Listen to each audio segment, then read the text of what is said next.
Steve Martin has an old bit, how to be a millionaire. Step 1, have $1 million. Tim Duncan's not in this draft. Now, to be fair, everybody tries to build through the draft, and they should. It's the way it's meant to work. But it's no coincidence that only a handful of teams in NBA history, and none recently, relatively speaking, won titles mainly because of their own multiple high picks. From Chris Middleton and Drew Holiday last year, to LeBron and AD the year before, to Kawhi 3 years ago, to KD for those titles, to LeBron returning to Cleveland, you have to go back to 2015 and those Warriors to find the last team whose core was homegrown. And they drafted Draymond Green in the second round, Klay Thompson 11th, where the Spurs picked 2 years ago, and only one spot above where they were last year.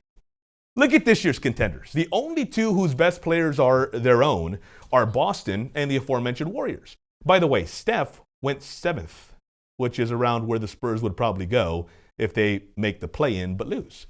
Celtics are in year 5 with Jason Tatum, Jaylen Brown, and Marcus Smart. Include Phoenix in there if you'd like, but then you're disregarding Chris Paul and every other player in that rotation not named Devin Booker and DeAndre Ayton. Booker, by the way, went 13th in his draft, which is around where the Spurs would pick if they should make the playoffs. Now, if you think none of this applies to the Spurs, who, by the way, have set themselves up with 3 first-round picks, manageable contracts, and salary cap space because they have to build through the draft. Free agents aren't coming here. Okay. But isn't that making an assumption? Kind of like presuming the 8th player picked in this year's draft is going to be a difference maker. But the 14th guy, we'll be lucky if he starts. And then there's defying the odds with ping pong balls. But hey, why not? Play the lottery.